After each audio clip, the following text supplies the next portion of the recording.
Boa tarde. Sejam bem-vindos à sessão Qualificações Digitais. A transformação digital precisa de profissionais qualificados, mas o gap entre as necessidades do mercado e a disponibilidade de talento continua a ser uma realidade, quer ao nível de recém-licenciados, quer ao nível dos líderes. Será este um problema conjuntural ou estrutural? Que papel podem jogar aqui os profissionais, as empresas e as próprias universidades? Poderá Portugal fazer do talento em transformação digital uma oportunidade no mundo global? A vossa atenção para o moderador desta sessão. Boa tarde a todos. Bem-vindos a esta sessão sobre qualificações digitais.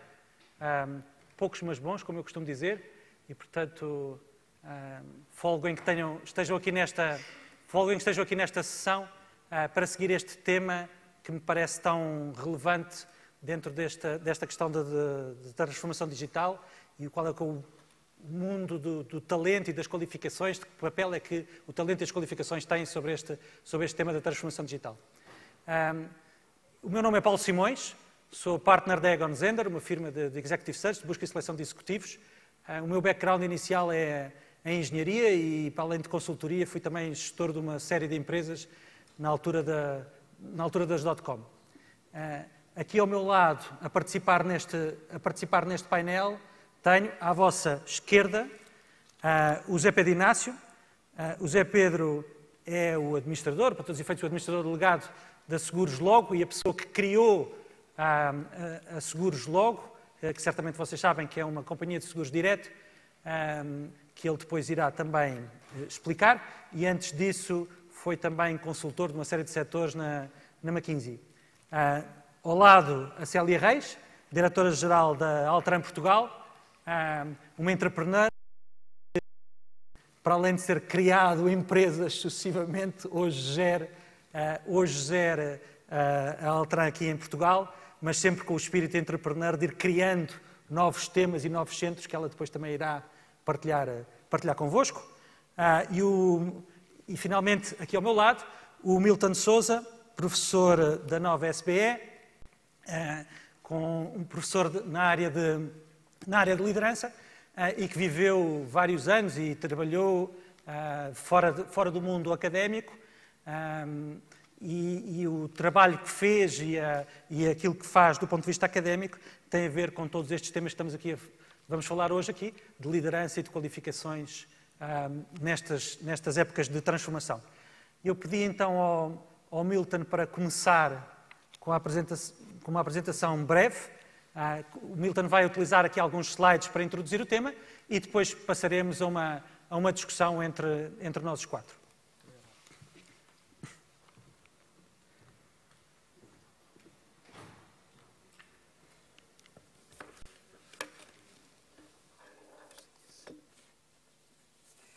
Muito bem. Muito boa tarde. Muito obrigado pelo convite. Agradecer à PDC esta oportunidade de poder estar aqui convosco. Também a todos os membros do painel pela oportunidade de podermos debater este tema tão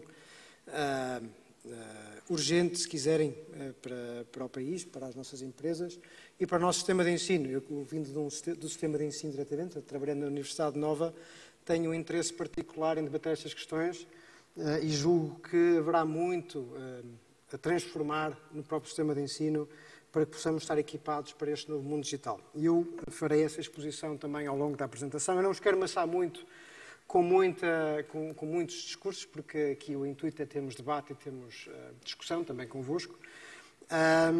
Mas queria, talvez, há um certo enquadramento daquilo que é a inovação tecnológica, passando depois para aquilo que é a inovação digital e transformação digital em particular, e vou tentar ilustrar aqui e ali com alguns exemplos, e vou acabar na educação, começo na educação, acabo na educação, porque acho que é, se quiserem, o ponto fulcral, na minha opinião, de transformação que temos que passar cá em Portugal. De facto, a inovação tecnológica, nós falamos hoje muito de tecnologia, mas a inovação tecnológica é um facto da evolução humana. Portanto, o nosso desenvolvimento enquanto sociedade está muito ligado e muito inerente, digamos, a processos de transformação tecnológica que sempre aconteceram. E vai desde o início dos tempos até a invenção da roda, a invenção do fogo, o domínio do ferro, a industrialização. Tudo isso deu aso a grandes transformações sociais. Portanto, aquilo que nós estamos a assistir nesse sentido não é verdadeiramente único. Portugal também, enquanto nação que dominou o mundo, assentou muito esse domínio também na sua capacidade de inovar do ponto de vista tecnológico. Portanto, as nossas descobertas assentaram numa base científico-tecnológica que permitiu expandir para outros mundos. Portanto, e isso levou à conquista de novos mundos, à criação de novos impérios, à destruição de impérios, à destruição de civilizações. E hoje estamos a passar, mais uma vez, por um desses períodos. Obviamente que esta revolução digital tem algo muito particular. Pela primeira vez estamos a passar uma fase em que a revolução tecnológica acontece simultaneamente, praticamente em todos os cantos do mundo, é transversal a todos os quadrantes da sociedade e a velocidade com a qual acontece é única. E eu tenho aqui alguns slides que podem ajudar a demonstrar isso, porque de facto nós estamos a passar por uma disrupção tal que andamos todos, e se calhar todos que estão aqui neste momento sentados a ouvir, vocês próprios sentem isso, o contraste entre aquilo que foi a vossa infância, aquilo que foi o vosso mundo enquanto estavam na escola e aquilo que é a realidade do mundo de hoje é brutal. E eu, se calhar, queria-vos mostrar aqui alguns exemplos que demonstram essa transformação, se isto aqui funcionar. Está aqui. Antes de mais, só aqui dar aqui nota, muito rapidamente, do impacto que a globalização também está a ter em termos desta deslocalização para leste. Como todos nós sabemos, os Estados Unidos, durante uma grande parte do século XX, dominaram claramente o panorama global, mas estamos claramente a assistir a uma deslocalização para leste em termos de poder geopolítico, e a isso está muito associado, por um lado, o crescimento económico da China, da Índia e outros países de leste, o Japão, a Coreia do Sul, mas por outro também a capacidade que estes países tiveram de adotar aquilo que Niall Ferguson chamou os killer apps do mundo ocidental. Por um lado, o conceito de propriedade, por outro lado, o conceito de competição e este conceito de uma economia, um mercado de consumo.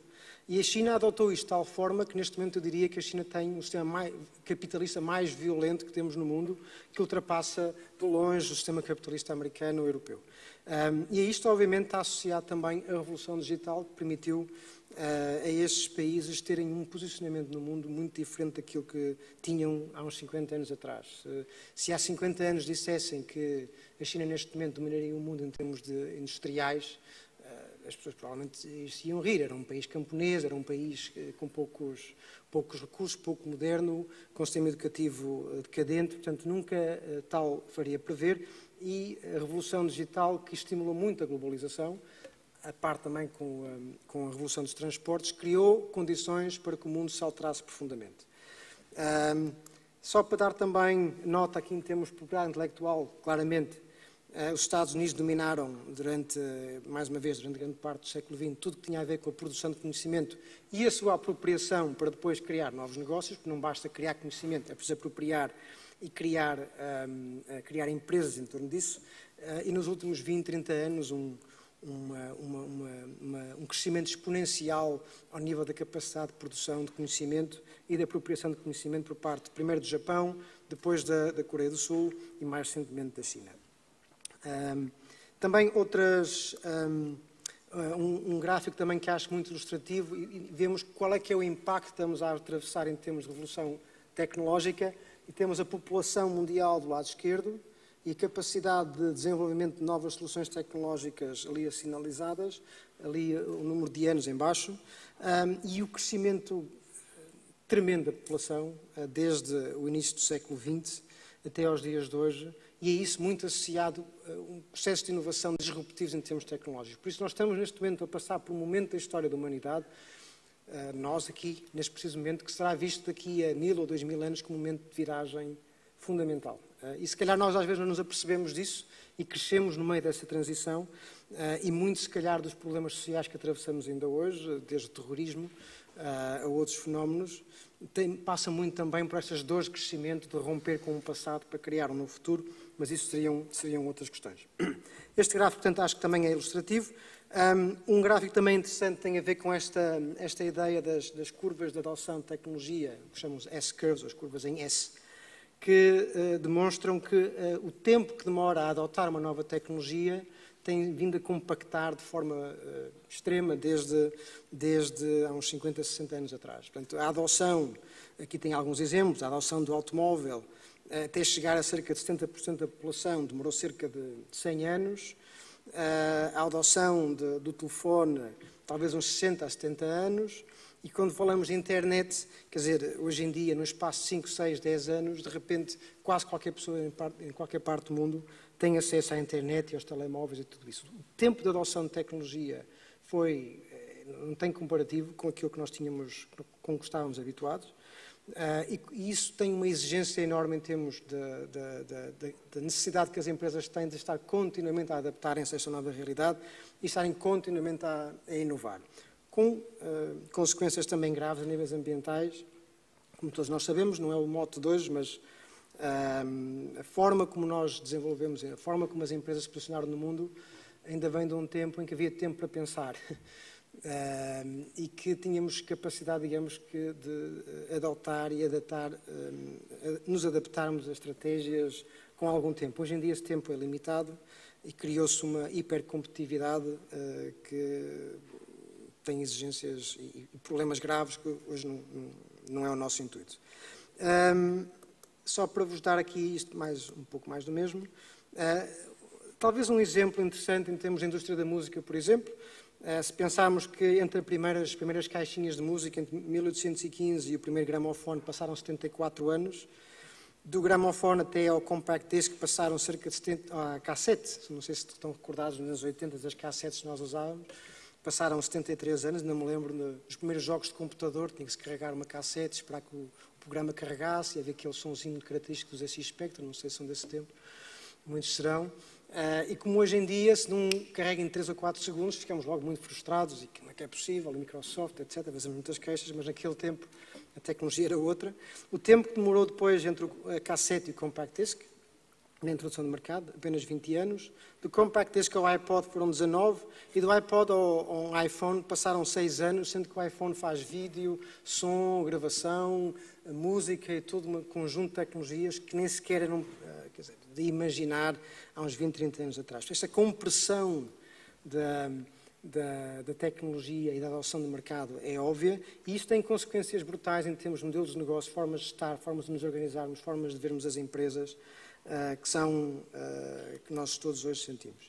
Aqui uma quote muito interessante que foi dita nos anos 50, que dizia: I think there is a world market for maybe 5 computers. Deve haver um mercado mundial, não mais que 5 computadores. Não haverá mais que 5 clientes no mundo para o mercado dos computadores. Isto nos anos 50. Não sei se sabem quem é que disse esta afirmação. Alguém sabe? Não, na altura ainda não... ainda era um bebê, se calhar. Tom Watson, que era o chairman da IBM. Nem a IBM, na altura, conseguia prever que iria existir um mercado de personal computers que seria na ordem dos muitas centenas de milhões. Portanto, a inovação tecnológica acaba por apanhar-se prevenido mesmo os captains of industry, mesmo aqueles que supostamente deveriam saber tudo sobre a indústria. Por isso, neste momento estarão aqui se calhar algumas pessoas sentadas que julgam que sabem tudo sobre a sua indústria, para passado 1 ano ou 2, aparecer uma empresa, aparecer alguém com um modelo de negócio, com uma nova forma de estar no mercado, que desrompe totalmente esta realidade, e vemos ainda nas ruas de Lisboa também esse fenómeno também a acontecer, com a Uber e outros casos. Portanto, ninguém está verdadeiramente preparado para este mundo. A única coisa que nós sabemos é que não sabemos o que é que vai acontecer. E isto exige, em termos da forma de estar, a forma de planear, a forma de vermos as empresas, mudanças profundas. Eu queria, se calhar, aqui, isto é a lei de Moore, será um bocado mais técnico, mas eu se calhar vou ilustrar um pouco o que é este conceito de transformação digital, curiosamente com 2 empresas que tiveram a sua gênese mais ou menos no mesmo local e que trabalham as duas na mesma indústria. E num espaço de 20 ou 30 anos vemos mudanças radicais em termos da forma como veem a indústria e a forma como conseguiram se internacionalizar e crescer. Não é o caso da Zara. Obviamente aqui nós todos conhecemos a Zara. A Zara foi fundada em 1975, portanto no ano em que eu nasci, Entre esse ano e a primeira loja internacional que tiveram no Porto, passaram 12 anos. A primeira loja da Zara internacional, o primeiro passo de expansão internacional da Zara, foi uma loja na Rua de Santa Catarina, a 5 minutos da minha casa, portanto eu passava lá a pé muitas vezes, e lembro perfeitamente de ver a primeira loja da Zara, e ninguém sabia o que aquilo era, e parecia uma coisa engraçada, e tinha umas coisas de moda, etc. E ninguém percebia bem qual é que era a semente que estava ali a plantar em termos de revolução na forma de ver o negócio na indústria da moda. E, de facto, a Zara assentou a sua competitividade e a sua estratégia na capacidade de prototipagem rápida, tendo por base uma série de pequenas confecções no norte de Portugal e no norte de Espanha, que muito rapidamente conseguiam produzir pequenos batches, e com isso eles conseguiam testar essas produções em lojas âncora e depois só então lançar as coleções em massa para todo o mercado internacional que têm. Conseguiram assentar, portanto, a sua base estratégica numa lógica, num conhecimento que existia naquela altura no norte de Portugal, no norte de Espanha, trabalho manual, trabalho rápido, competência sim, técnica, muita, mas num trabalho que hoje diríamos não seria propriamente o mais tecnologicamente avançado. E foi a partir daí que eles começaram a crescer, tornaram-se no gigante que são hoje, a partir de uma base de conhecimento que existia no setor tradicional em Portugal. Isto para vos apresentar depois o exemplo seguinte, que é a Farfetch, não sei se já ouviram falar, alguns conhecerão, que é uma empresa, curiosamente, iniciada por um empreendedor da mesma zona, norte de Portugal.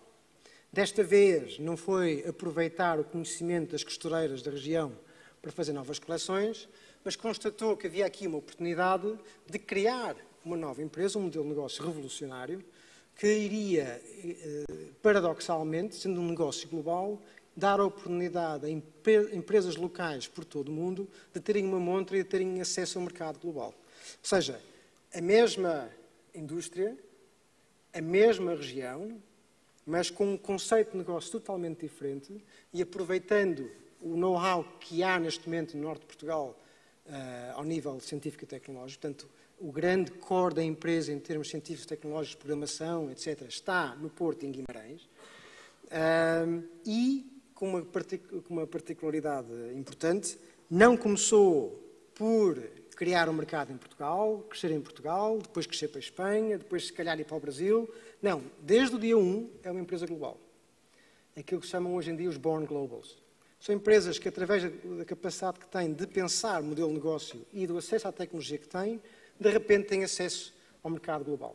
Portanto, eles muito rapidamente, em 2007 e hoje, cresceram de forma, digamos que, brutal, estão presentes em 170 países, têm sede em Londres, também é outro fenómeno da globalização. O que é uma empresa portuguesa? Quer dizer, será que é uma empresa portuguesa, uma empresa britânica? Se for a Wikipedia, diz que é uma empresa britânica. Mas, quer dizer, o conceito de toda a empresa é português. O know-how por trás da empresa é essencialmente português. Depois há a parte do marketing também é preciso fazer. Mas duas empresas, na mesma indústria, um espaço de 30 anos entre elas, 30, 40 anos entre elas, em termos de fundação, e um modelo de negócio totalmente diferente. Isto aqui é a tal transformação digital. A transformação digital não será, talvez, temos mais uns sistemas de tecnologias de informação para sermos um bocadinho mais eficientes. É uma verdadeira revolução na forma como vemos o mundo, como vemos o negócio, como vemos as empresas. E funciona muito sempre neste paradoxo, global, local, e ao usar uma tecnologia standard digital, consegue criar oportunidades para pequenos negócios locais terem uma possibilidade de negócio. Que está a afetar também a própria Zara, porque a Zara funciona num modelo de standardização da moda. Aqui o que estamos a fazer é que é uma empresa que aposta na individualização da moda. Cada um de nós tem direito a usar coisas únicas e diferentes. Okay? É esse conceito que eles estão a tentar apostar. Portanto, aqui acho que é um exemplo interessante, duas empresas da mesma região e que simbolizam esta tal transformação digital, esta disruptura que estamos a falar. E enquanto isto, continuamos a ter, e eu quase que apostaria que a maior parte das pessoas que estão aqui sentadas, as pessoas que estão a participar neste congresso, e que são gestores de topo, andaram na escola nos anos 60, nos anos 70, nos anos 80. Era pré-digital, totalmente analógica, sem qualquer ideia do que seria a internet. Portanto, aquilo que nós tivemos no nosso sistema de ensino não nos preparou de todo para esta realidade.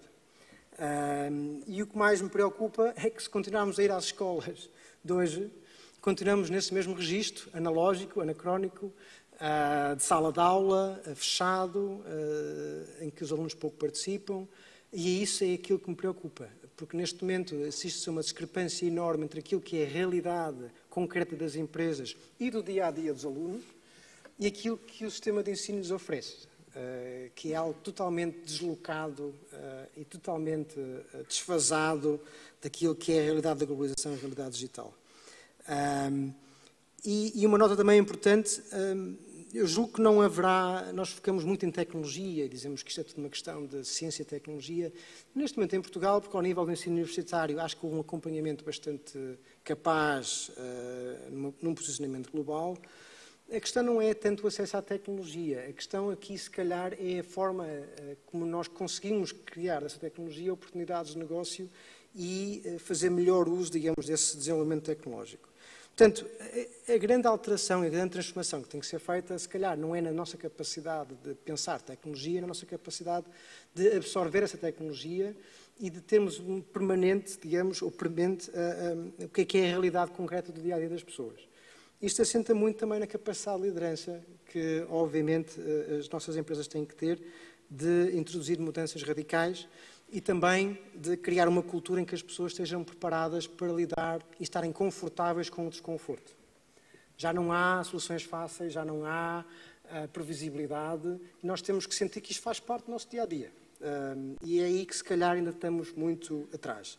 Só para terminar, que não quero passar muito mais tempo na minha apresentação, se falarmos em termos daquilo que são as 3 grandes áreas de requalificação ou qualificação digital que temos que ter, eu acho que há 3 grandes áreas que, na verdade, são transversais a tudo que é ensino. Por um lado, conhecimento. Obviamente que é necessário conhecer e ter presente o que são estas inovações tecnológicas, estarmos, digamos, na crista da onda dos novos desenvolvimentos tecnológicos, estamos a par disso, estamos a ter a capacidade de gerar também conhecimento para nós próprios portugueses, temos capacidade de atuar no mercado global, goes without saying, é óbvio. Competências também para perceberem em que é que essa capacidade tecnológica se pode traduzir em modelos de negócio, em novas empresas, na adaptabilidade dessas tecnologias à realidade concreta das pessoas no seu dia de trabalho, na forma como nos relacionamos com os stakeholders, na forma como nos relacionamos com o cliente, mas é preciso um conhecimento profundo do que é esta dimensão humana de estar em negócio. E nós sabemos, dos anos 90, início dos anos 2000, que houve empresas que falharam redondamente, assumindo que só pelo facto de introduzirem tecnologia que o cliente e os fornecedores se iriam adaptar. E perderam-se muitos mil milhões de euros de investimento em tecnologia muito mal aplicada. Portanto, nós temos que ter uma realidade ainda, temos que estar muito próximo das pessoas também, perceber a sua realidade concreta. Mais uma vez, também exige liderança, uma liderança presente, uma liderança próxima das pessoas. E depois uma alteração e um enfoque naquilo que eu diria na área da atitude. Uma capacidade de humildade de percebermos que não sabemos tudo, uma maior abertura para aquilo que vem do exterior, uma maior abertura também para aquilo que os nossos colaboradores podem contribuir, uma atitude de aprendizagem contínua e de humildade, portanto, uma atitude muito menos de liderança top-down, uma liderança hierárquica, e uma atitude muito mais de liderança horizontal e mais democrática. Eu, se calhar, estou um bocado enviesado e influenciado por ter passado quase 17 anos na Holanda e ter vivido uma cultura empresarial muito mais democrática do que se calhar haverá em Portugal, mas aquilo que eu sinto da realidade empresarial e a cultura empresarial lá, de forma geral, é uma muito maior abertura ao exterior, muito maior abertura às pessoas e muito mais inclusão. Portanto, resumindo, se quiserem, a grande deixa para mim é uma evolução ao nível do sistema de ensino.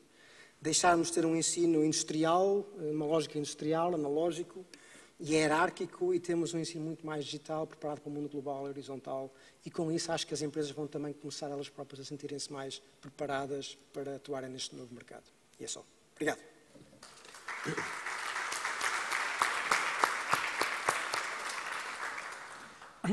Obrigado, Milton, pela introdução do tema.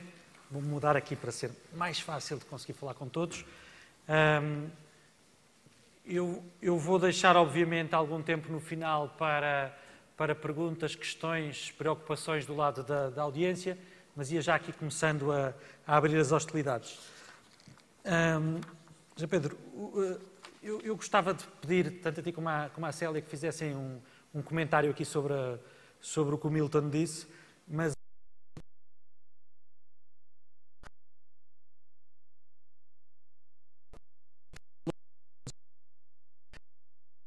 com o cliente, do negócio. Tu e eu temos estado muitas vezes a falar sobre o que é que significa isto da transformação digital e o que é que não significa. E eu gostava que tu pegasse aqui na apresentação do Milton e que desenvolvesse esse tema que eu acho que é relevante. Então, em primeiro lugar, boa tarde a todos e muito obrigado à PDC, aqui na pessoa do Presidente, pelo convite e a oportunidade de estar aqui.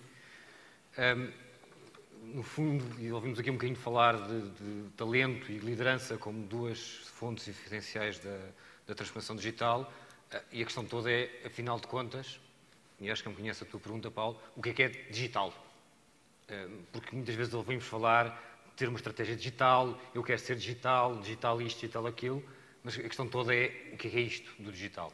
E para nós na Logo e para mim em particular, o digital é uma transformação e não é só fazer as coisas de outra forma. E esta é uma grande diferença, quase que usando aqui a engenharia, se pensarmos em eficácia e eficiência, que são duas palavras muito semelhantes, mas que têm dois significados bastante diferentes, como os engenheiros na sala sabem. Se nós vimos a tecnologia apenas, o digital apenas, como sendo a tecnologia que nos ajuda a fazer as mesmas coisas de uma forma mais barata, estamos a falar de eficiência. Se nós vimos a tecnologia como algo que nos ajuda a repensar a forma como nós fazemos as coisas, nós aí estamos a falar de eficácia e estamos a falar daquilo que nós chamamos de transformação digital. E, portanto, só para vos dar um exemplo do que é a transformação digital versus o resto, uma coisa é se eu agora comunico com os meus clientes por e-mail em vez de enviar umas cartas. Isto é apenas mudar a forma como eu já faço as coisas. Outra coisa é eu colocar o cliente no centro da minha equação e perceber que há clientes que querem receber um telefonema, há outros clientes que querem ter um face-to-face e há outros clientes que querem uma simples app ou uma coisa diferente. E isto sim é dizer que eu tenho um cliente no centro da minha equação e eu sirvo o cliente conforme ele quer. E depois uso a tecnologia. E, portanto, uso todas as competências digitais, todas as tecnologias que estão disponível hoje em dia para fazer as coisas diferentes. E esta pequena nuance entre eficiência e eficácia, entre fazer as coisas iguais, mas com tecnologia, ou repensar tudo o que nós fazemos e colocar o cliente no centro daquilo que fazemos, é uma pequena nuance, mas eu penso que é isso que é exatamente aquilo que o Milton falava de transformação.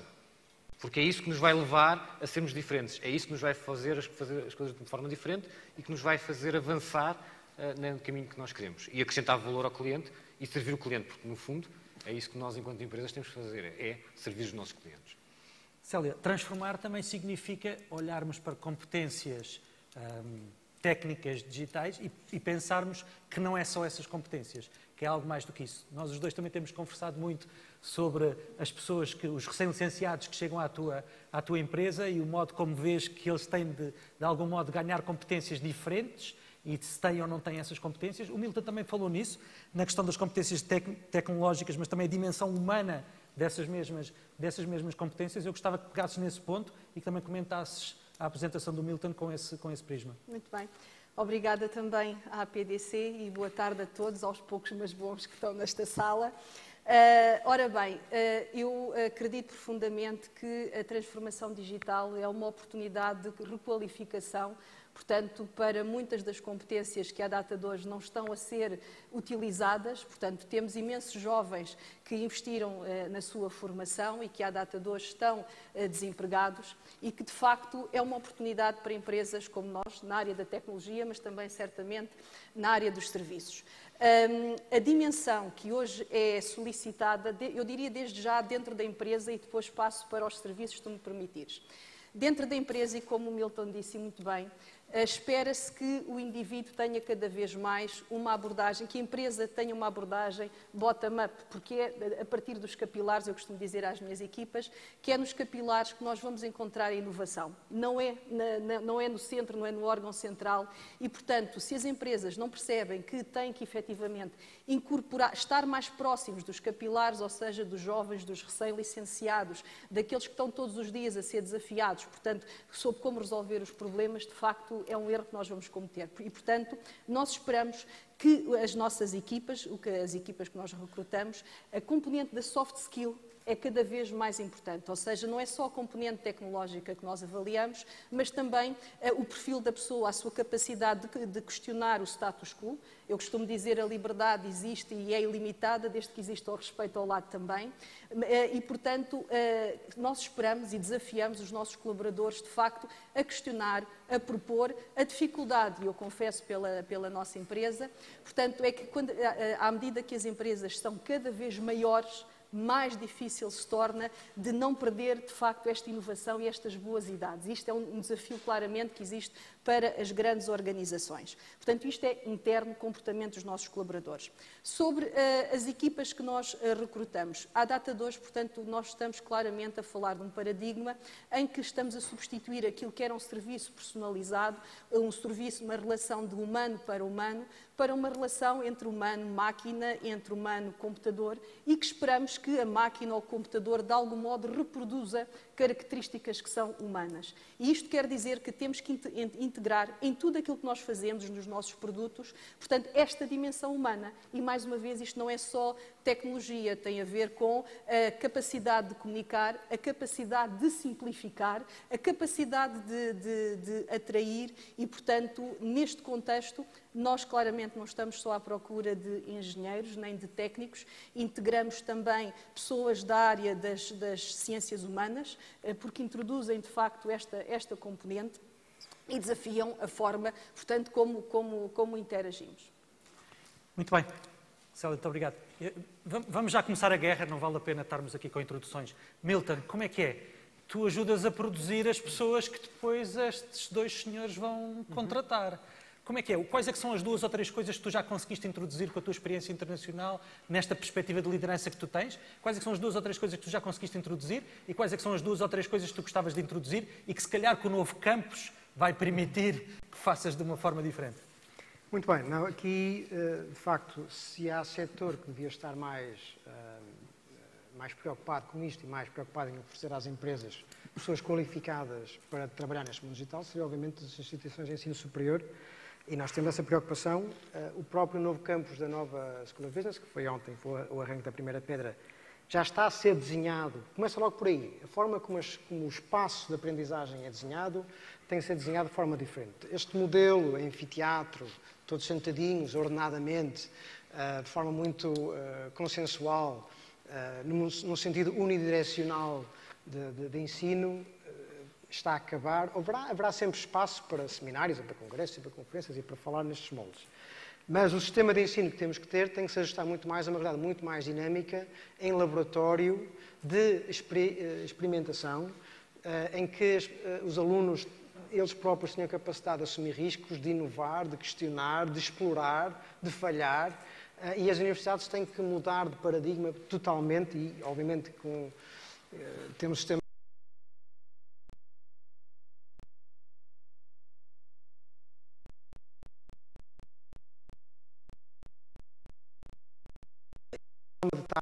de estarmos, acho que vai ajudar com certeza a fazer esse percurso, mas ainda vai demorar muito tempo. É interessante, por exemplo, vermos o caso dos grandes Mavericks, nós falamos, um Steve Jobs, por exemplo, uma pessoa que foi antissistema, que ele próprio, este sistema de ensino que eu tenho não se ajusta, eu não quero aprender isto. Ele precisava ser desafiado e então preferiu um sistema muito mais em que conseguisse, digamos que, seguir o seu próprio caminho. Aprender, ter um contexto de aprendizagem, mas não menos formatado. Eu acho que estamos a conseguir fazer isso com a flexibilização dos modelos de ensino. Um fenómeno interessante é com Bolonha, este intercâmbio entre os países europeus está a ajudar muito, em termos de diversidade cultural, de nós nos estarmos expostos a outras realidades, acho que vai ajudar muito. Ao nível de sala de aula, eu pessoalmente talvez possa falar um pouco muito rapidamente dessa experiência. Aquilo que eu tento fazer, dou aulas de licenciatura e mestrado na Nova, na licenciatura, no mestrado é mais fácil, mas na licenciatura não há o hábito das pessoas questionarem o professor.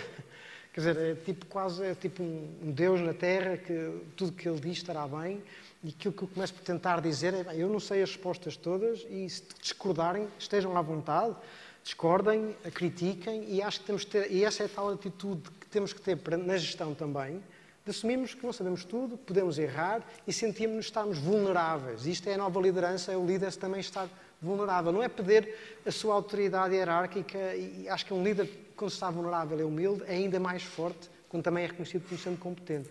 esta vulnerabilidade acho que temos também ter no ensino. Acho que devemos oferecer muito mais. E haveria muito mais a falar, mas se calhar depois... Não, mas eu vou dar aqui a oportunidade à Célia de ter a varinha de condão do Harry Potter. Uma coisa, se tu pudesses mudar e dizer à Universidade e à SBE para fazer diferente, o que é que seria? Eu diria para eles se integrarem mais cedo com as empresas.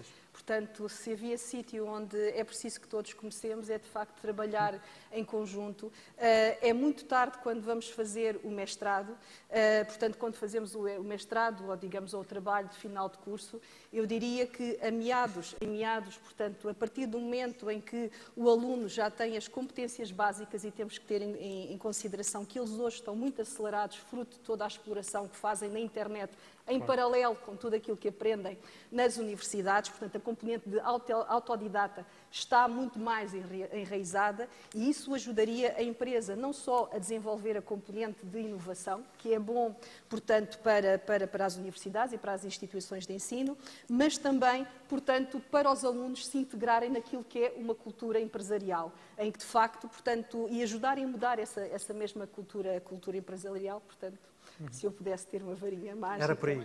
Começava por aí. Mudamos aqui um pouco de tema, e em vez de olharmos o bottom-up das qualificações em baixo, olhamos por cima o top-down do ponto de vista da liderança e do tema da liderança para estas questões da transformação digital. Tu tiveste muita sorte, posso dizer assim, durante anos, porque tiveste a hipótese de criar, não é? Do zero, e portanto foste montando, e agora, desde há poucos meses, esta parte que tens um osso mais duro de roer, que é transformar a tranquilidade. Eu acho que talvez fosse conveniente tu dares um bocadinho de contexto só a logo e este novo teu papel e a diferença entre o criar digital versus transformar digital. Sim. Eu, antes de... Para que um bocadinho a tua questão, só comentava o que dizíamos há pouco, porque me parece que pomos muita ênfase que a universidade também tem que ser digital, de computadores, etc.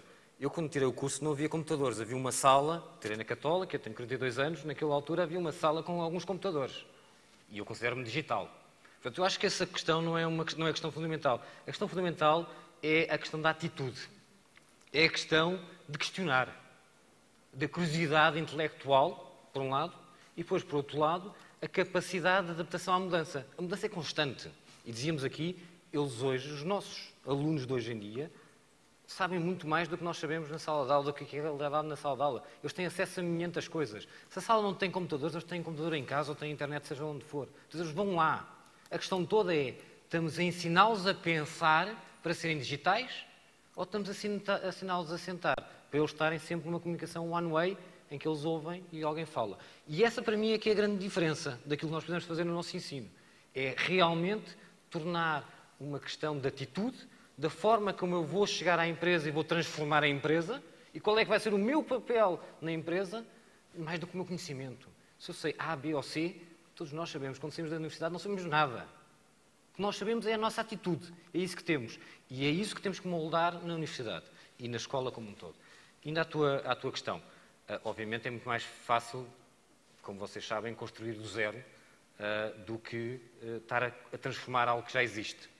Uma coisa é construir do zero, e uma empresa como a Alok, que hoje tem 9 anos, do que transformar uma empresa como a Tranquilidade, que tem 145 anos, em que tem um legacy, e não é só um legacy de sistemas de informação, é um legacy de pessoas, de culturas, de forma de trabalhar, e portanto é preciso realmente trabalhar todas as outras questões, quer do talento, quer da liderança. Porque, quer dizer, não há transformação sem o líder mostrar o caminho.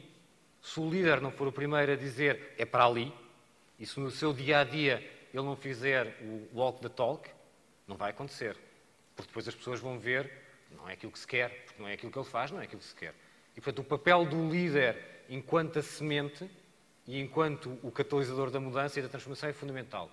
É como uma empresa que não tem estratégia. Se não tem estratégia, não sabe para onde é que está a ir. Portanto, o líder é a estratégia, é o farol que nos ilumina. Portanto, sem líder, esse é um tema que não existe. E, portanto, a transformação por dentro é, obviamente, muito mais difícil e muitos desta sala devem ter esse desafio, que é como é que eu transformo e como é que eu mudo a cultura de uma empresa, neste caso com 145 anos, mas todos nós temos os nossos desafios certamente. E é por isso que pensar como é que eu introduzo este novo talento e as startups em tudo isto, e um espírito completamente diferente, para fazer esta catalisação, que tem que vir de cima, mas que depois tem que ter alguma coisa com o fermento para crescer por baixo. Como é, Milton, estas características e competências de liderança têm estado a mudar? Como é que vês o líder na próxima década? Bem, duas conferências. Só aqui uma nota aqui interessante relativamente ao que foi dito da escola, da questão do digital. Conhecem Elon Musk, não é? Conhecem todos Elon Musk. Ele próprio diz que os filhos não quer que os filhos vão para uma escola em que só haja computadores. Exatamente por causa disto. É muito mais a atitude de aprendizagem, de questionar, de experimentar, que está em causa. E eu acho que é este, se calhar, fazendo a ponte com o que tinhas perguntado, esta nova forma de liderar passa muito por aí. E esse é o paradoxo disto tudo, quer dizer, nesta transformação digital, obrigou, por um lado, permitiu uma maior individualização do trabalho, uma maior especialização, mas ao mesmo tempo também uma maior interdependência. Somos muito mais dependentes uns dos outros do que aquilo que éramos anteriormente. E como há muito maior imprevisibilidade, não conseguimos ter aquele estilo de liderança em que o líder concentra todo e qualquer processo de decisão em si, como se fosse o supra-sumo do conhecimento. Quer dizer, é impossível. A tal capilaridade das organizações, a capacidade das organizações localmente terem autonomia, a capacidade que as pessoas têm que ter de poder trazer ideias à empresa e implementá-las também, obriga a um estilo de liderança muito mais aberto, muito mais de facilitação, muito mais de inclusão, muito mais humilde, do que aquele que estávamos habituados. Aquela imagem do líder militar, top-down, hierárquico, que sabe tudo, que comanda, está a mudar um pouco. Ao mesmo tempo, essa tal capacidade de mostrar caminho, pelo exemplo até mais do que pelas palavras, a capacidade de ele próprio assumir, ou ela assumir, este é o caminho que vamos fazer e eu sou o primeiro a entrar no barco, não é? Muito mais liderado pelo exemplo, muito mais pela atitude, continuam a ser fundamentais, porque as pessoas sentem-se também perdidas. É preciso balizar, digamos assim. E esse é um paradoxo. O líder tem cada vez mais que aprender a deixar, a libertar, a fazer empowerment, a dizer que não sabe, e ao mesmo tempo, quando é necessário, assumir controle, a tomar decisões, a definir direção, e esta dicotomia vai ser cada vez mais presente dos líderes. Portanto, é muito mais, líderes muito mais autênticos, muito mais Mas a componente digital aí não vai, de transformação digital, não vai aí também introduzir novas questões? Exemplo concreto, há estudos que prevêem que nos Estados Unidos, daqui a 10 anos, 25% da população que trabalha não tenha um contrato laboral e, portanto, trabalhe por projeto, em freelance, num modelo completamente distinto, que transforma completamente a sociedade e a forma de estar. Isso também vai significar que o próprio líder também vai ter uma relação diferente. Claramente. Porque a base de poder, há uma relação muito forte, obviamente, entre liderança e poder. O poder é nosso potencial para liderar. Portanto, quanto mais bases de poder tenho, mais instrumentos tenho para usar. Se eu tenho uma relação contratual em que as pessoas estão dependentes da empresa para poderem sobreviver, eu tenho uma base de poder para, digamos, que atuar sobre as pessoas, que não terei no futuro com a flexibilização de trabalho em que as pessoas reportam a mim, no dia seguinte reportam a outra pessoa qualquer. E em que as pessoas trabalham no mercado global e que hoje estão a trabalhar aqui e amanhã estão a trabalhar na China, ou na Holanda, ou em Portugal. Portanto, essa base de poder desaparece. Portanto, a relação de confiança pessoal torna-se ainda mais importante, porque eu já não tenho mecanismos, instrumentos de poder tradicionais, legais, se calhar às vezes, para poder controlar as pessoas.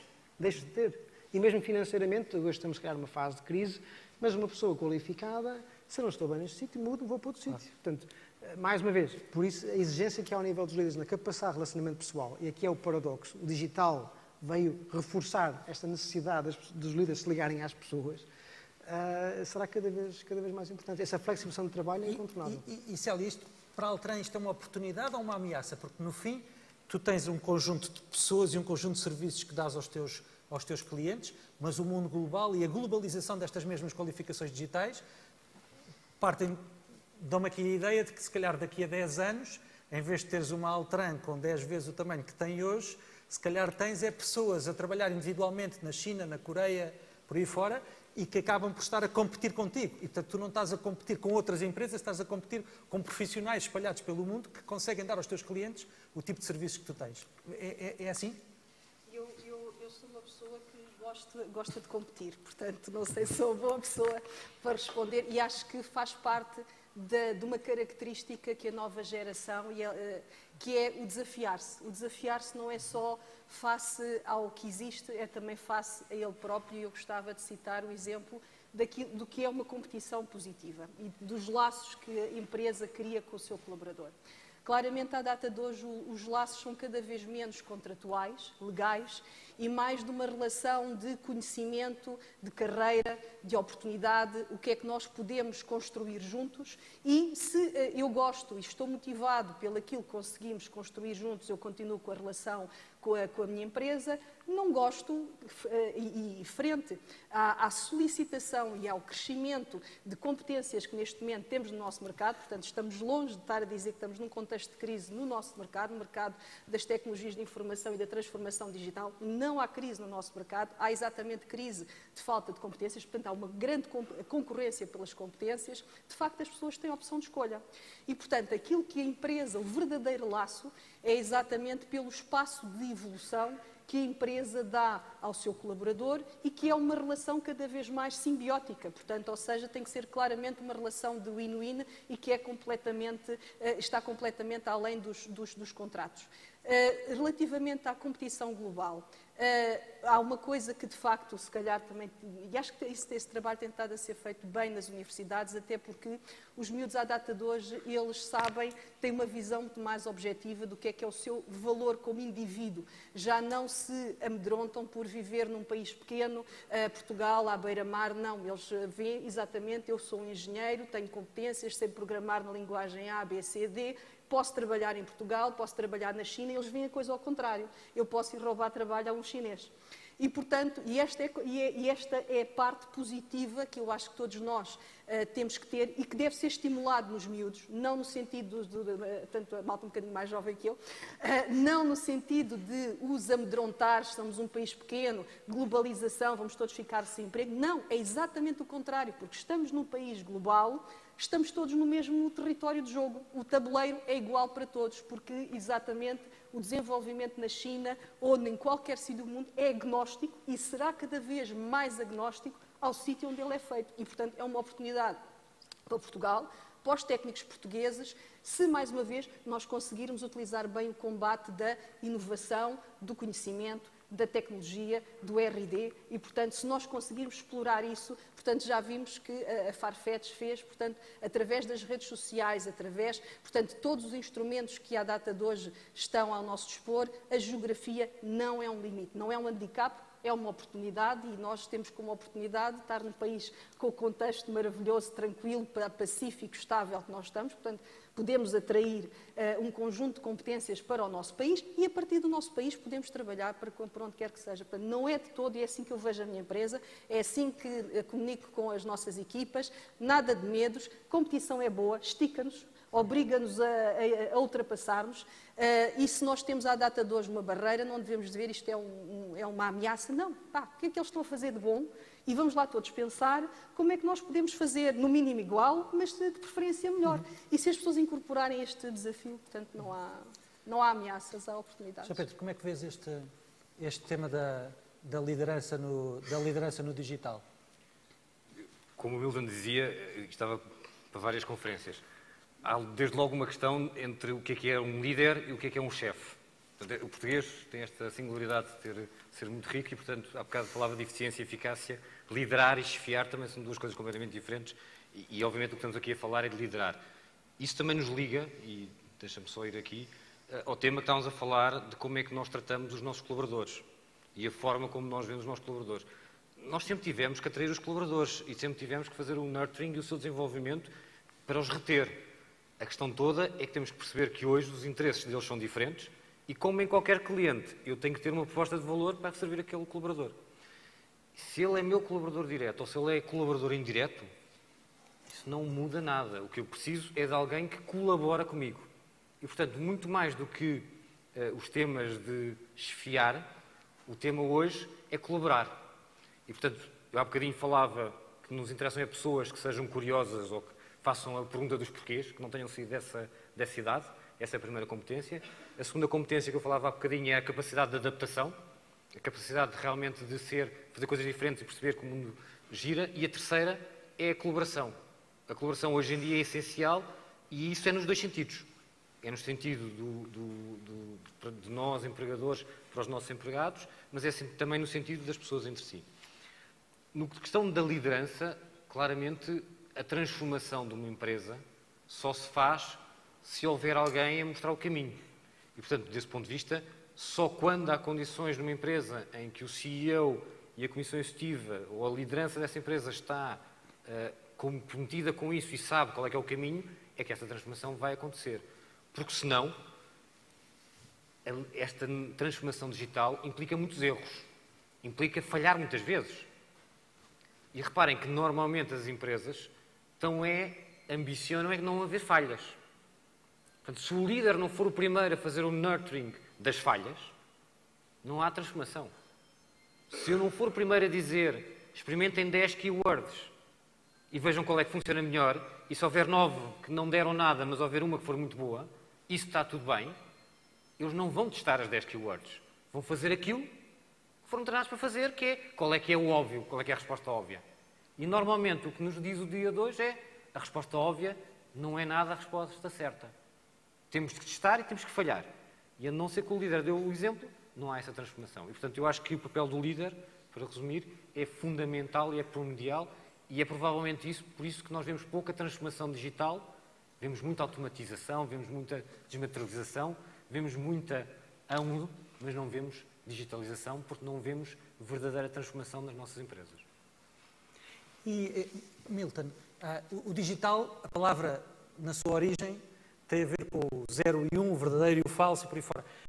Mas esta transformação digital é uma transformação digital que, no fim de contas, é conseguir trabalhar com o cinzento. Uhum. Os nossos líderes, e eu sou o primeiro a pôr o braço no ar, têm dificuldade em trabalhar com nuances de cinzentos. Para nós é muito mais fácil trabalhar com zeros e uns, com verdadeiros e falsos.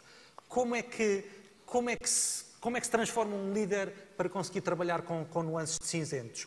É algo que se pode aprender? Podemos autotransformar para conseguir trabalhar com essas nuances de cinzentos? Antes de mais, sim. Claramente, hoje em dia, nada é totalmente claro em termos do processo de decisão.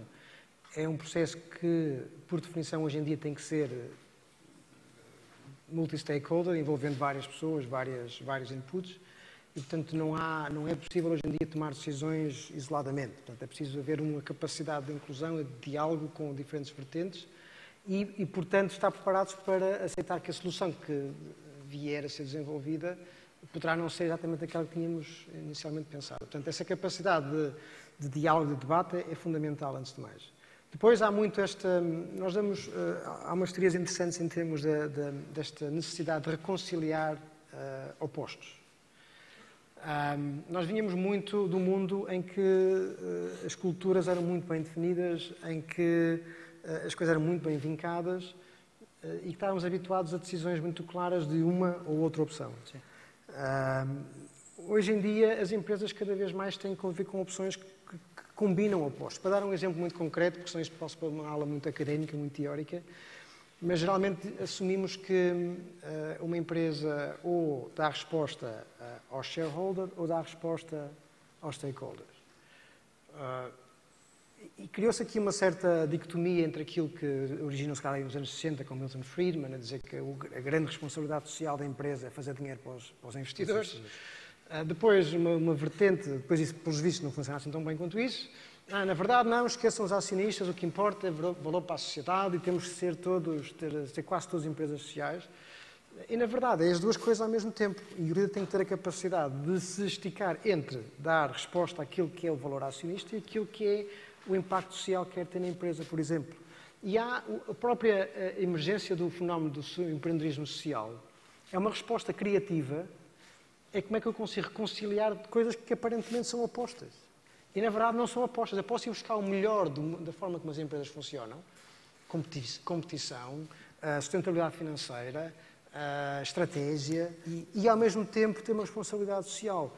E, então, acho que esta capacidade de criatividade, de encontrarmos soluções que vão buscar o melhor dos dois mundos, é fundamental para um novo líder. Criatividade. Como é que se desenvolve isso? Saindo da zona de conforto. Quer dizer, é invariável. Eu não consigo aprender algo novo olhando para ela e realmente é preciso fazer isto. É a mesma coisa. Eu uso este exemplo muitas vezes. Para andar de bicicleta, só há uma maneira de aprender a andar de bicicleta, é andando de bicicleta. Eu posso olhar para a bicicleta o dia inteiro, percebo tudo sobre a bicicleta, sei como é que ela funciona, sei como é que é o sistema motriz, sei como é que é o guiador. Não quer dizer que saiba andar, eu vou ter que me pôr em cima dela, cair uma série de vezes, fazer figura de urso. Eu tenho que assumir riscos, eu tenho que estar preparado para estar desconfortável. E isso é um processo também emocional. E muitos dos programas novos, os novos programas de desenvolvimento de competências de liderança, trabalham muito mais esta componente experiencial e emocional de pôr as pessoas em situação de desconforto. Obrigá-las a ir de encontro a quem são, o que é que as assusta, e depois então reinventarem-se e desenvolverem competências. Não há milagres, quer dizer, não se consegue crescer, desenvolver sem sofrer um pouco também. Vamos pegar neste desconforto e vamos pegar numa coisa que o José Pedro disse ali há pouco, da questão da colaboração dentro das organizações. Célia, este mundo digital, este mundo da transformação digital, também é um mundo de parcerias. Parcerias entre empresas que antes não estavam tão habituadas a trabalhar em parcerias. Exemplo concreto. A Microsoft, com o CEO anterior, parcerias não existia. A Microsoft, desde há 2 anos, com o novo CEO, a palavra parcerias aparece de 5 em 5 minutos. Tu, no teu negócio também, obviamente, terás sentido esta questão emergente da necessidade de parcerias. Parcerias não é só uma questão do modelo de negócio. Parcerias também têm a ver com competências, quer tuas enquanto líder, quer dos teus clientes líderes, quer das tuas próprias equipas, para poder trabalhar em parcerias. Em Portugal, estamos preparados para trabalhar em parcerias? Eu diria que culturalmente falamos muito em parcerias, mas não nos é natural trabalhar em equipa. Acho que, eu poderia falar sobre outras culturas que ainda são um bocadinho piores que nós, mas efetivamente acho que ainda temos alguns passos a percorrer no que é um verdadeiro trabalho em equipa. Quando estamos a trabalhar em equipa, por natureza, quer dizer que eliminamos barreiras, seja barreiras de partilha de conhecimento, seja barreiras de partilha de pessoas, partilha de cliente ou de acesso a cliente, partilhas de alguma estratégia. E talvez porque temos estado todos confinados a um mercado menor, que é o mercado, é a dimensão de Portugal. Espero que o facto de agora pensarmos todos de uma forma global nos ajude também a acelerar neste contexto, mas de facto ainda existe muita cultura, e eu volto a dizer, é um ponto que claramente tem que acelerar ao nível das competências de gestão, é que de facto partilhar, mesmo quando estamos a falar em partilhar competências ou dados estratégicos, não é aí que está a verdadeira competitividade. A competitividade é a capacidade de execução. Portanto, nunca que eu posso ter a estratégia da tranquilidade, portanto, se eu fosse uma seguradora. E, efetivamente, não é isso que me faz ser melhor do que a tranquilidade. O que pode fazer melhor ou não é a minha capacidade de executar melhor, de executar mais depressa. E aí, de facto, é a zona de bloqueio, e isto posso dizer entre empresas que trabalham no mesmo setor, entre equipas dentro de uma mesma empresa. Portanto, nós, mais uma vez, temos ecossistemas que competem por uma promoção, efetivamente por mercado, por clientes, e o verdadeiro resultado, efetivamente, ou a verdadeira aceleração, está quando nós partilhamos e depois, efetivamente, aprendemos como é que isso nos pode ajudar a ir mais depressa e melhor. Portanto, eu gostava de dizer um exemplo que desde a infância eu sempre estudei até o 12º ano com uma colega minha, que era, entre eu e ela, nós disputávamos quem era a melhor aluna, mas disputávamos à 10ª. Portanto, irritávamos terrivelmente quando havia uma que tirava 19,8 e outra quando tirava 19,7, íamos explicar à professora por que raio é que você me descontou mais do que eu. Mas estudávamos juntas. E estudávamos juntas porquê? Porque na preparação nós sabíamos, e isto é verdade, eu passo isto para as minhas equipas, vamos todos mais longe se partilharmos, portanto, aquilo que temos como conhecimento. E isto aplica-se às pessoas, aplica-se às empresas. Depois vamos ser expostos aos terrenos de desafio e que podem ser individuais, podem ser coletivos. Esta mentalidade, que eu diria que é um bocadinho uma mentalidade mais americana, acho que nós temos que introduzir, de facto, aquilo que é a exposição à zona de desconforto, o aceitar a concorrência como um processo natural de transformação e até de nos ajudar a ir mais longe e, portanto, se fizermos isso, claramente vamos trabalhar muito mais em equipas, vamos trabalhar de uma forma muito mais transparente com aquilo que à data de hoje é o nosso competidor, que compete connosco no mesmo mercado, mas que, de facto, pode ser um parceiro crítico para respondermos ou para endereçarmos uma determinada necessidade. E isto as pessoas têm que assumir. Nós somos um país pequeno em termos de número de competências, e aí sim, isso é uma ameaça, portanto, temos que compreender que, enquanto indivíduos, somos pequenos. Mas se de facto colaborarmos e pensarmos, portanto, qual é a população que existe em Portugal na área das tecnologias, portanto, entre empresas prestadoras de serviços e empresas efetivamente, portanto, que do lado do cliente, se calhar conseguimos introduzir alguma mudança, conseguimos desenvolver algo mais acelerado. Vamos pegar nisso, porque eu fiz a primeira pergunta para ti, Célia, como representante do lado das TMTs, não é? Da APDC. Agora vamos perguntar ao lado do cliente. E o lado do cliente como é que é? Olha para neste novo mundo digital, olha para estas parcerias com bons olhos ou olha com preocupação? Deixa-me só voltar atrás, porque a Célia deu-me aqui a oportunidade de fazer aqui uma clarificação para não haver dúvidas nenhumas.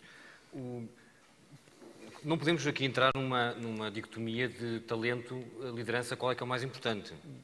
O mundo em que vivemos hoje é um mundo totalmente dialético, em que, se não tiverem os vários elementos, isso não acontece. E deixem-me dar-vos o meu exemplo pessoal. A Logo, eu tive a sorte de fazer a Logo, como o Paulo dizia, de raiz, e, portanto, uma startup quase nesse espírito, em que se pode fazer de coisas brancas, de tudo de folha branca, e, portanto, dá-nos aqui muito aso para nós fazermos. A transformação da tranquilidade exige um líder. Eu nunca teria aceito este papel se o meu CEO, se o CEO do nosso grupo, não fosse um líder e não tivesse a transformação no seu dia-a-dia, porque senão ela não acontece. Agora, também concordo absolutamente com a Célia. São as pessoas que fazem a organização. É o talento que faz a organização. Eu posso ter 10 boas ideias, mas se não houver alguém a implementá-las, os resultados são zero. Portanto, não podemos entrar aqui qual é que é o mais importante. Os dois são muito importantes e liderança sem talento, liderança sem execução, não existe. E eu só sei falar de execução, não sei falar de ideias, sei falar de execução. No tema das parcerias em particular, a questão é, muita gente fala das parcerias, mas existe ainda uma cultura muito forte de que o que é meu, o que é teu tem que ser meu. Todos os parceiros são iguais, mas uns são mais iguais que outros. Mas eu sou o parceiro. E essa é a questão, quer dizer, e não deixa de ser engraçado, porque e vocês têm essa, sobretudo na área da tecnologia de informação, em Portugal, e Altran é um exemplo disso, o nearshoring vem de Portugal, nós vendemos para o mundo, não é os outros que vêm cá, não é? Somos nós que vendemos. E porquê é que vendemos? Porque temos competências, porque temos conhecimento e, sobretudo, porque temos uma característica muito interessante, que é, culturalmente, nós damos-nos bem com todos. Nós entramos nas equipas, seja espanhóis, italianos, asiáticos, americanos, sul-americanos, e nós, naturalmente, lideramos as equipas. Acabamos sempre a fazer a cola entre as várias equipas. Portanto, esta característica única de saber juntar as coisas. E depois, quando é entre nós, para as parcerias, não sabemos fazer isto. E, portanto, temos aqui muito valor por explorar se nos conseguimos juntar todos e perceber o que é que cada um dos parceiros tem a dar e perceber que 1 mais 1 é mais do que 1. E, portanto, se estamos a criar valor, obviamente que vai haver aqui algo que nós podemos dar aos outros.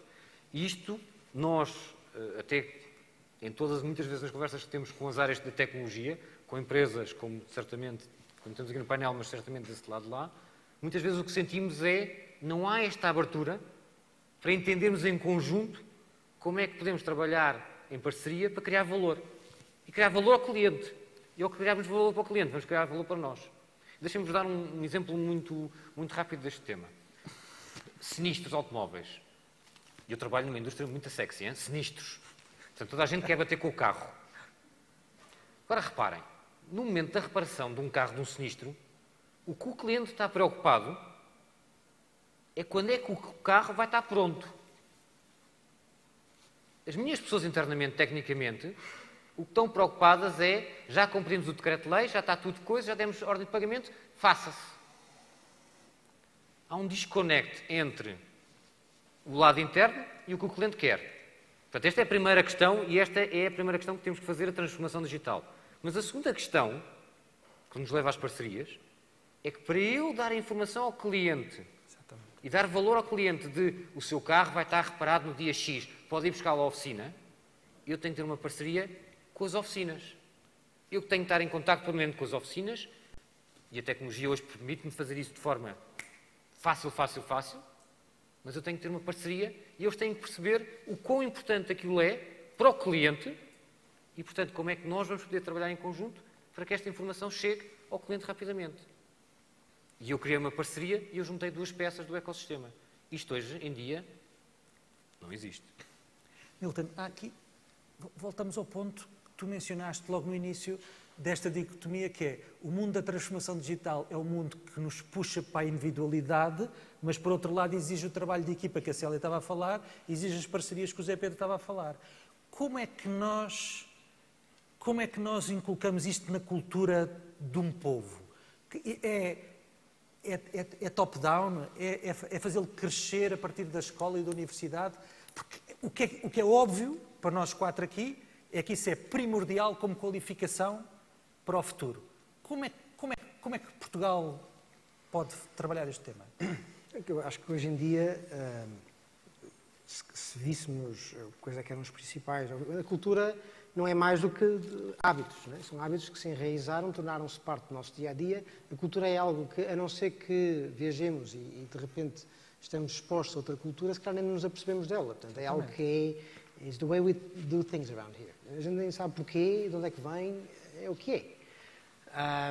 E, obviamente, no desenvolvimento dessa cultura, há tradições, há hábitos, e o sistema educativo teve sempre um papel muito forte, porque, ao fim e ao cabo, era o único ponto de contacto que as pessoas tinham, para além da sua família, e em que estavam expostos a outras realidades. Portanto, e acaba por ser, se calhar, o principal instrumento de formatação da cultura de uma região, de um povo. Hoje em dia, obviamente, que é um dos instrumentos, mas não é, obviamente, o único instrumento. E agora o que estamos a observar é que, apesar de termos uma cultura no sistema de ensino que ainda é, a meu ver, demasiado fechada, demasiado conservadora, também tem a ver com o sistema que nós temos, um pouco soviético, de determinar o que são programas de ensino centralizado no escritório aqui, alguns em Lisboa. Quer dizer, a forma como vemos isto está totalmente desfasada do mundo. Quer dizer, e apesar disso tudo, o que é verdade é que a cultura se está a transformar já. Porquê? Porque as pessoas viajam muito mais, as pessoas são muito mais expostas, há muito mais estrangeiros a vir para cá, a geração Erasmus passou 6 meses lá fora, voltou para cá e disse: pai, mãe, não quero nada daquilo que vocês estavam a pensar. Não é? De repente eu vejo a minha afilhada que quer fazer, com 17 anos, quer fazer um gap year, quer dizer, que era impensável há uns anos atrás, os pais em pânico e não sei o que mais. Mas é normal, quer dizer, a influência que estamos a ter do exterior está-se a sobrepor àquilo que a escola está a fazer. E a revolução que acho que vai acontecer é quando essa nova geração começar a assumir este papel, que é uma geração global e vai começar a transformar isso por dentro. Quando eles chegarem às posições de gestão, de topo e liderança, acho que vamos ter um processo de aceleração brutal em termos de mudanças profundas na forma como a nossa cultura se vai desenvolver. Acho que as empresas estão a ter um papel aqui mais importante, se calhar, nesta altura, pelo seu processo de internacionalização do que o próprio sistema de ensino. Muito bem, está na altura de eu me pôr em pé e de pedir a audiência. Os próximos 10 minutos são vossos e, portanto, está na altura de ver as vossas inquietudes, perguntas, temas que gostassem de interagir aqui com este painel. Já estou a ver ali o microfone e já estou a ver mãos no ar. E pessoas a sair da sala, portanto, são pessoas que não querem fazer perguntas. Está bem? Não sei se está. Está. José Pedro, como é que vê a tranquilidade e os seguros em Portugal evoluir nos próximos 5 anos, assim, muito top level? Obrigado pela este trabalho é contigo e eu não gosto de ti. Reparem, Eu acredito profundamente, e acho que, se não perceberam nos últimos 45 minutos, meia hora, nisso, eu acredito profundamente na transformação do negócio e na transformação que é preciso fazer em todos os setores. E os seguros não são diferentes de qualquer outro setor. Os seguros são do mundo, um setor muito status quo, e não tenho dúvidas que anda para aí um concorrente que nasceu num sítio qualquer e que vai fazer uma disrupção nos seguros. E, portanto, nós, enquanto indústria, temos que ser os primeiros a fazer essa transformação, e a transformação tem que ser por dentro. Agora, a transformação por dentro de casas com 145 anos tem desafios muito fortes e perdoem-me, o desafio não está normalmente na tecnologia. A tecnologia existe e todos a conhecemos. O desafio está na mudança de liderança, numa liderança que tem uma estratégia, está no talento que conseguimos ou não pôr ao serviço dessa estratégia e está na mudança cultural de todos estes temas. E de claramente mudarmos o mindset da forma como as pessoas pensam. Porque se eu continuar a ter, só pegando no exemplo de há pouco, gestores de sinistros que continuam a pensar da mesma maneira, eu posso ter toda a tecnologia que quiser. Não vou mudar nada. E, portanto, estas questões, e por isso é que são muito mais difíceis, são questões que muitas vezes estão muito mais na parte dos soft skills do que dos hard skills. E isso compete-nos a nós fazer brotar o bom que há nas pessoas e levar a essa mudança. Agora, que ela vai acontecer de dentro ou de fora, não tenho a menor dúvida que vai acontecer. E o que se vai passar, o que eu estou a dizer para os seguros, aplica-se a todo e qualquer setor do nosso país e do mundo em geral. José Pedro, tu costumas dar um exemplo interessantíssimo do Reino Unido e do novo modelo de negócio de seguros a partir de Big Data. Pá, eu acho que se calhar podias partilhar isso. Sim. Também para ver como é que estas novas tendências têm um impacto direto num setor que tem, o quê, 300 anos ou algo assim do género? Sim, o primeiro seguro, os seguros são um setor que existe há muitos anos e os primeiros seguros tinham a ver com o comércio marítimo e que seguravam o transporte dos barcos de mercadorias que faziam as travessias para ir buscar especiarias, etc, etc. Portanto, tem muitos anos. Toda a gente já ouviu falar no Google Car? Qual é o seguro que eu vou vender para um carro que tem condução autónoma? Portanto, como é que eu não vou ter uma revolução na minha indústria? Okay? Quem é que tem um Apple Watch ou qualquer coisa do género? Isto permite-me eu saber quantas pulsações é que você tem. Imaginem o que é que isto faz para um seguro de saúde. Ou uma câmara que me permite ver o que é que está a passar em casa. Eu tenho filhos pequenos, mas também tenho uma mãe já com uma certa idade. Eu com a minha mãe estou preocupada se está tudo bem. Se ela está na sua casa e se está tudo bem. Se não houver movimento, eu fico preocupado. Hoje a tecnologia permite-me fazer isto. Eu posso oferecer um serviço, já não um seguro, é um serviço, para fazer face a isto. Isto é que é a transformação digital. Mandar cartas por e-mail e coisas do género, isso...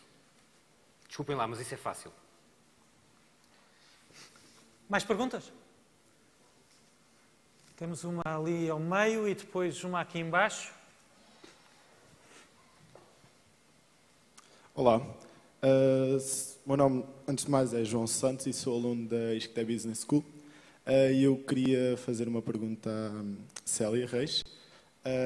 No que diz respeito às qualificações digitais, e pegando um bocado neste tema, e também olhando um bocado para a Altran, que é a empresa que representa, em que áreas é que se sente uma maior falta de competências, quer seja por falta de skills, por falta de organização ou até por falta de conhecimento nos recém-licenciados, ou seja, nos recém-contratados, que a Altran contrata?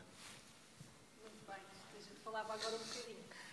Mas vou tentar ser sintética. Porque é que é importante a integração com as universidades começarem mais cedo? Há competências técnicas que são dadas, fazem parte do currículo universitário, mas não vão nem ao nível de profundidade, nem ao nível de exigência quando estamos a trabalhar um produto final, quando estamos a servir um cliente com prazos, datas, qualidade e, portanto, temos que, no meio de toda a criatividade, temos um plano de trabalho que temos que entregar com a qualidade que é esperada e, portanto, esta integração aprende-se dentro de uma empresa.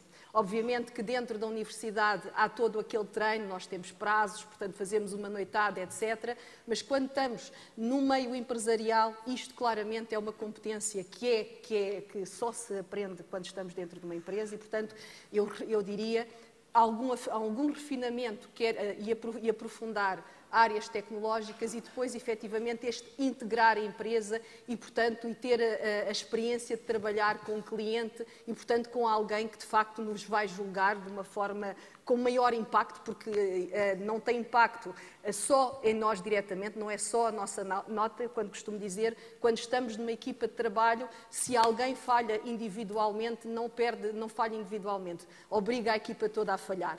E, portanto, é toda esta experiência que, efetivamente, portanto, nós gostaríamos de começar mais cedo a trabalhar com as universidades, portanto, e eu diria que aqui as empresas estão muito disponíveis, não é só a Altran, portanto, estamos todos muito disponíveis, é preciso construir um modelo. Há uma outra componente associada, digamos, às soft skills. Nós, à data de hoje, e quando estamos a trabalhar no mundo global, nós às vezes falhamos na base. E o que é a base? A base é a comunicação. Como é que se comunica com o estrangeiro numa língua estrangeira? E, portanto, nós, à data de hoje, o inglês é comum, mas não basta o inglês. Vocês sabem quem é o primeiro, segundo investidor em Portugal? Quem é o país? Estou a ver aqui alguém na audiência, mas não pode responder. Quem é que é? Pois, exatamente, França. A cultura, a língua francesa morreu na minha geração.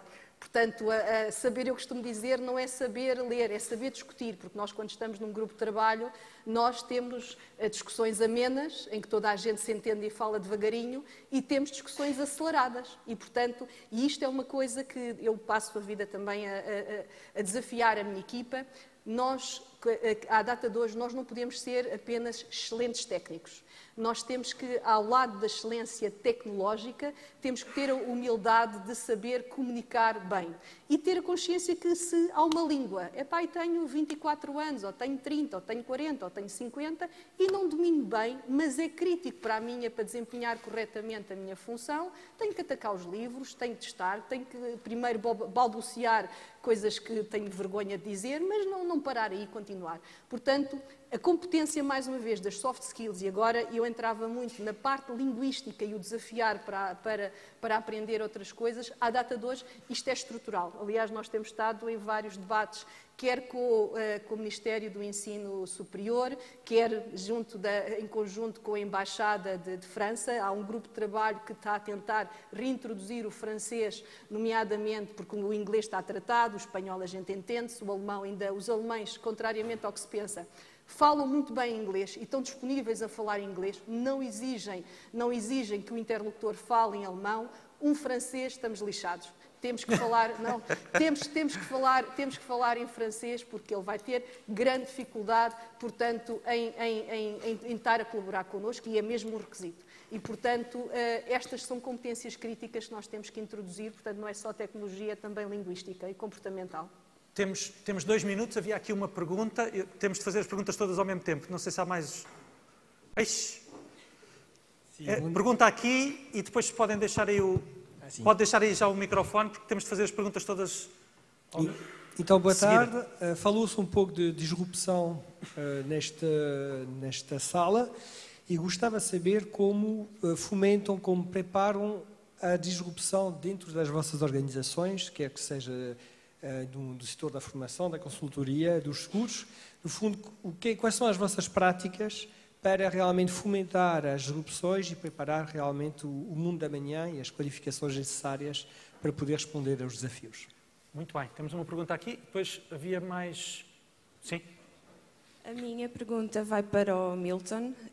O meu nome é Vânia Ramos, sou da Direção-Geral da Educação. Não sei se o Milton já ouviu falar nos ambientes educativos inovadores. Se não, aconselhava-o a visitar o nosso site e a ler um bocadinho sobre o assunto. O paradigma da educação em Portugal efetivamente está a mudar. Não são mais do que salas de aula completamente diferentes da tradicional, apetrechadas e bem apetrechadas tecnologicamente, mas cujo intuito não é o uso da tecnologia e sim a parte metodológica e pedagógica e de que forma é que a tecnologia pode ser utilizada para beneficiar o ensino e a aprendizagem dos nossos alunos. Muito obrigado. Tínhamos aí mais outro. Boa tarde. Obrigado. Nós somos todos alunos de Stone Martin, da ISCTE Business School, como estava a dizer o meu colega João, e a minha pergunta vai para o Milton, porque muitas vezes nós olhamos para as skills que nos pedem e reparamos que cerca de, se calhar, de 80% do que nos pedem não tiramos no curso.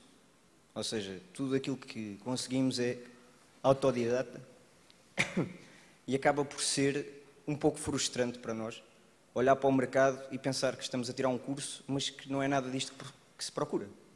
Portanto, a minha questão é como é que podemos realizar essa mudança no ensino e criar a tal ligação, como a Célia referiu, e haver essa ponte que seja proativa de parte das empresas e dos alunos. Muito bem. Muito bem, acho que temos de parar aqui com perguntas, senão... Milton, acho que estás... A primeira parte era eu vou deixar essa parte da disrupção para a Célia e para o Zé Pedro e ia-te deixar para ti o fogo pesado. As últimas partes, não é? Está bem, obrigado. Se tivesse sobre o fogo pesado, acho que é o... Claro. Antes de mais, relativamente à última questão, totalmente de acordo. Acho que têm sido tomados passos interessantes e acho que importantes numa maior ligação do sistema de ensino à realidade das empresas. E eu como foi dito logo desde o início, eu não segui uma via académica. Eu saí da Universidade do Porto, Faculdade de Engenharia, em 98, fui para a Holanda diretamente trabalhar na Philips e pensei, bem, eu não estou a usar nada do que aprendi. E tive quase que fazer um reset e começar de novo e senti, bem, mas porquê é que eu estou aqui? Que é que eu passei os últimos 5 anos, na altura eram licenciaturas, a fazer o quê? Depois acabei por aceitar, porque na verdade aquilo que eu aprendi na universidade foi muito útil, ainda assim, na capacidade de diálogo, na capacidade de pensar de forma sistemática, na capacidade de resolver problemas. Essa adaptabilidade, essa capacidade de me adaptar aos problemas, acho que foi muito útil. No contexto da minha realidade concreta do meu trabalho, de facto, a empresa teve aqui um papel fundamental. Claro. Talvez a área em que eu estava era uma área, eu trabalhei na área de semicondutores, digital, portanto, era uma área tão disruptiva também, que se calhar também as próprias universidades não estavam totalmente preparadas para aquilo que as empresas já faziam. Porque a marca estava a andar muito depressa. Mas totalmente de acordo, indo muito direto ao assunto. Um fenómeno que está a acontecer, por exemplo, na Holanda, que eu acho que é interessantíssimo ao nível do ensino superior, é este conceito dos colleges, university colleges, que é um conceito muito americano e que acho que podia ser introduzido cá em Portugal ao nível do ensino superior, que podia ajudar muito. Ou seja, nós vimos já do ensino secundário com as ideias muito formatadas sobre a licenciatura que queremos tirar, gestão, engenharia, o que for. Quando, na verdade, os alunos com 17, 18 anos, eles não sabem o que querem. Quer dizer, é impossível perguntar a alguém de 17 anos o que é que vais fazer. Se calhar uma minoria de 0,05% que sabe. Mas é impossível. A maior parte de nós, eu fiz engenharia e está uma coisa... Este conceito de college, que é um ensino muito mais horizontal, em que os alunos são expostos à sociologia, à filosofia, às matemáticas, à economia, e conseguem ter uma visão alargada do mundo, muito mais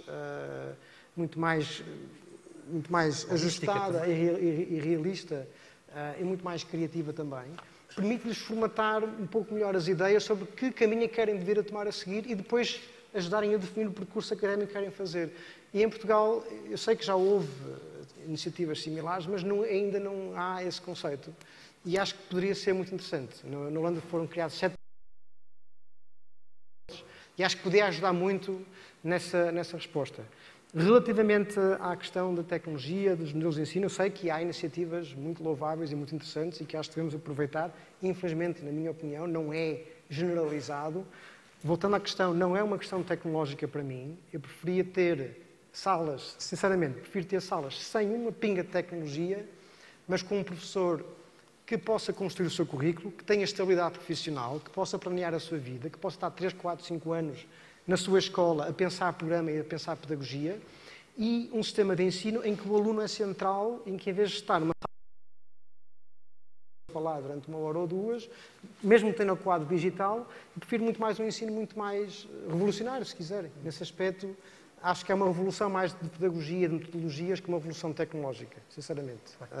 É a minha opinião, mas pronto, podemos debater, obviamente. Para aqueles que me conhecem sabem que estar 5 minutos em overtime já me faz muito nervoso e, portanto, havia aqui uma questão sobre a disrupção tecnológica e o modo como a disrupção digital e o modo como fazem isso nas vossas organizações. Eu acho que o mais fácil é, Zé Pedro, Célia, um exemplo, uma coisa que vocês fazem dentro das vossas organizações nesse sentido desta pergunta que foi feita aqui. Eu posso começar? Força. Eu tenho-me forçado regularmente a falar com o nível mais baixo da organização e faço regularmente. Agora, inicialmente, nós estamos com uma iniciativa um bocadinho mais massificada e eu, numa empresa de mais de 1000 pessoas, eu diria que nos últimos meses, 2 meses, eu falei diretamente com mais do que 110, portanto, mais do que 10%, 10 a 15% daquilo que é os nossos colaboradores, portanto, ou seja, consultores mais baixos.